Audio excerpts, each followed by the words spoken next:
এই মুহূর্তে বরগুনা সদর হাসপাতালে আছেন সহকর্মী সাইফুল মিরাজ। ডেঙ্গু পরিস্থিতির সবশেষ জানতে সরাসরি যাচ্ছি তার কাছে। দেখুন, বরগুনায় ডেঙ্গু রোগী যেভাবে হু হু করে বাড়ছে, ঠিক তেমনি ভাবে বাড়ছে মৃত্যুর মিছিল। গত ২৪ ঘন্টায় বরগুনায় নতুন করে ৭৯ জন ডেঙ্গুতে আক্রান্ত হয়েছেন এবং একজন রোগী মারাও গিয়েছেন। গতকাল সন্ধ্যায় ঢাকা নেয়ার পথে সাফওয়ান আব্দুল্লাহ নামের ৪ বছরের এক শিশু মৃত্যুবরণ করেছেন ডেঙ্গুতে। এছাড়া বরগুনায় এই মুহূর্তে ২১৫ জন ডেঙ্গু রোগী চিকিৎসাধীন আছেন। এর মধ্যে বরগুনা সদর হাসপাতালেই ১৯২ জন ডেঙ্গু রোগী চিকিৎসাধীন আছেন। তো এই বিপুল সংখ্যক রোগীদের চাপ সামলাতে কিন্তু হাসপাতাল কর্তৃপক্ষের হিমশিম অবস্থা।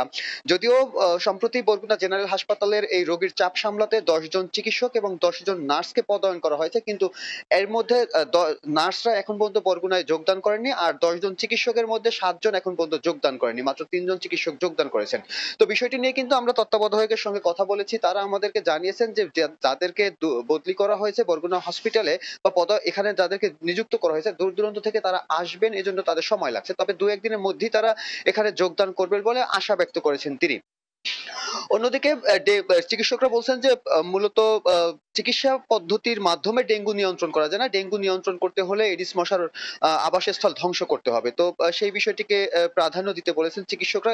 ইতিমধ্যে আজ থেকে বরগুনায় কিন্তু ডেঙ্গু নিধনে সাঁড়াশি অভিযান শুরু হচ্ছে। জেলা প্রশাসনের নেতৃত্বে এবং উপজেলা প্রশাসনের দিক নির্দেশনায় বরগুনার আনাচে কানাচে সর্বত্রই কিন্তু এডিস মশার লার্ভা ধ্বংসের জন্য অলরেডি তোড়জোড় শুরু হয়ে গিয়েছে। এবং গতকাল বরগুনা সদর উপজেলা পরিষদের যে প্রশাসক রয়েছেন তিনি জানিয়েছেন যে আগামী ৩ দিন পর প্রতিটি বাড়িতে মোবাইল কোর্ট পরিচালনা করা হবে। যাদের বাড়িতে এডিস এর লার্ভা পাওয়া যাবে তাদের বাড়িতেই তাদেরকে আইনের আওতায় আনা হবে। এদিকে বরগুনা জেনারেল হাসপাতালে কিন্তু স্লাইন সংকট দেখা দিয়েছিল। সেই স্লাইন সংকট দূর হয়েছে। তবে এখন পর্যন্ত এখানে যে ডেঙ্গু রোগীদের পরীক্ষা নিরীক্ষার সকল কার্যক্রম চালু হয়নি। এর ফলে কিন্তু রোগীদেরকে বাহিরে গিয়ে টেস্ট করাতে হচ্ছে এবং এর জন্য একদিকে যেমন বাড়তি অর্থ খরচ হচ্ছে, ঠিক তেমনি ভাবে কিন্তু রোগীদের টেস্টে যথাযথভাবে তাদের টেস্টের রিপোর্টও আসছে না। এর ফলে কিন্তু চিকিৎসকরাও বিপাকে পড়ছেন। তারা বলছেন যে যেহেতু বাহিরের মানহীন ক্লিনিকে তাদেরকে টেস্ট করাতে হচ্ছে এবং এর ফলে রিপোর্টে অসংখ্য ভুল ভ্রান্তি হচ্ছে, যার ফলে কিন্তু তারা ট্রিটমেন্ট করাতেও বেগ পাচ্ছেন। তো এই ছিল বরগুনা থেকে আমাদের কাছে সবশেষ। বরগুনা থেকে ডেঙ্গু পরিস্থিতির সবশেষ জানাচ্ছিলেন সহকর্মী মিরাজ।